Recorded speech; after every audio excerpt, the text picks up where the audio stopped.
Tu seras un homme, mon fils. Ça, c'est une phrase qui résonne, n'est-ce pas? C'est sans doute l'une des plus célèbres de toute la poésie. C'est la conclusion, le but ultime d'un véritable plan de vie, un conseil intemporel qu'un père a laissé à son fils. Alors aujourd'hui, on va décortiquer ensemble ce chef-d'œuvre de Kipling pour vraiment saisir le chemin qu'il nous dessine. Tout le poème mène à cette promesse. C'est le point final, l'objectif à atteindre. Chaque vers qui précède est une condition, une sorte d'épreuve à surmonter pour arriver à cette seule et unique conclusion. C'est la destination de notre exploration. Et voilà la question centrale. Le poème entier n'est en fait qu'une longue réponse, une série de si, de conditions, qui tracent une voie à suivre. Alors, commençons par le commencement, par la toute première étape. Première section, forger une force intérieure. Ce que le poème nous dit d'emblée, c'est que tout commence à l'intérieur. Pas avec des grandes actions, non, mais avec la construction d'un noyau, d'un caractère qui soit inébranlable. Et là, on entre direct dans le dur. Le premier pilier est d'une exigence folle, la résilience face à la perte totale. Il faut s'imaginer ça, voir tout ce qu'on a construit, l'œuvre d'une vie, partir en fumée. Et la condition, ce n'est même pas de survivre au choc, non, c'est de se remettre à rebâtir, immédiatement et en silence. C'est de la force mentale à l'état pur. Et ça illustre parfaitement le message profondément stoïque du poème. Il nous dit de recevoir la victoire et la défaite avec le même calme, la même distance. Pourquoi ? Parce que les deux sont des imposteurs. Ce sont des extrêmes qui, si on les laisse faire, nous font perdre notre équilibre. Le vrai défi, c'est de garder son sang-froid quand autour, c'est la panique générale. Quand tout le monde perd la tête, quand la peur se propage comme un virus, la véritable force, c'est de rester lucide, d'être le calme au cœur de la tempête. En quelque sorte. On passe à la deuxième partie, l'arène sociale. Parce que c'est bien beau de forger cette force à l'intérieur, mais ensuite, il faut la mettre à l'épreuve.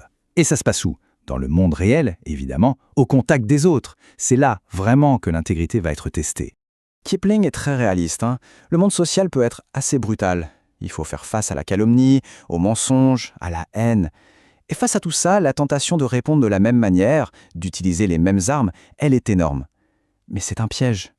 Mais la solution que propose le poème est difficile. Il demande de faire face au mensonge sans jamais mentir soi-même, de faire face à la haine sans jamais se laisser aller à haïr en retour. C'est le test suprême de l'intégrité, refuser de devenir ce qu'on combat. Troisième section, l'art de l'équilibre. On aborde maintenant le thème peut-être le plus fin, le plus nuancé du poème. C'est cette idée de toujours marcher sur une ligne de crête, de naviguer entre les extrêmes pour trouver le juste milieu. Le premier équilibre, celui entre l'ambition et la réalité.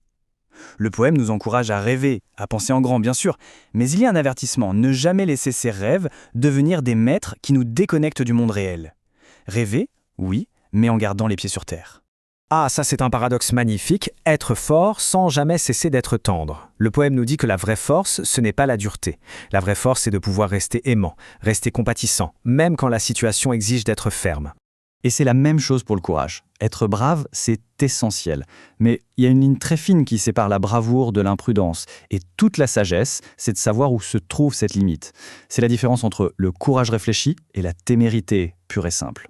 Et pour finir sur cet art de l'équilibre, être bon, bien sûr, mais sans jamais tomber dans la posture de celui qui fait la leçon, du moralisateur ou du pédant. La vraie bonté, elle est humble, elle est discrète, elle n'a pas besoin de s'afficher. Quatrième et dernière section, la récompense. Bon, on a vu tous les si, toutes ces conditions à remplir. La question maintenant c'est pourquoi ? Quel est le but de tout ça ? Quel est le prix à la fin du chemin ? On arrive enfin au « alors », à la grande conclusion. C'est le mot-clé, le mot charnière de tout le poème. Le moment où la cause, tous ses efforts, produit enfin son effet. Après tout ça, voilà ce qui arrive. Et la récompense est juste immense. Le poème utilise une métaphore très forte. Les grandes puissances du destin, les rois, les dieux, la chance, la victoire, deviendront des esclaves soumis. Attention, il ne s'agit pas de dominer le monde, mais d'atteindre une telle maîtrise de soi qu'on semble bouger en parfaite harmonie avec les événements. Et là, c'est l'apothéose. La récompense finale, celle qui vaut plus que tout le pouvoir et toute la gloire du monde, ce n'est pas quelque chose d'extérieur, c'est l'accomplissement de soi. C'est de devenir, au sens le plus plein, le plus noble du terme, un homme. Ce texte incroyable a été écrit par Rudyard Kipling il y a plus d'un siècle. Et pourtant, sa sagesse est toujours aussi pertinente. Elle traverse les générations, les cultures, un peu comme un guide universel vers la maturité et l'intégrité. Et tout ça nous amène à une dernière pensée.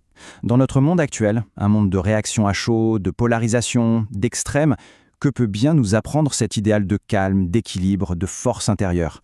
C'est une question qui, je crois, mérite vraiment d'être posée.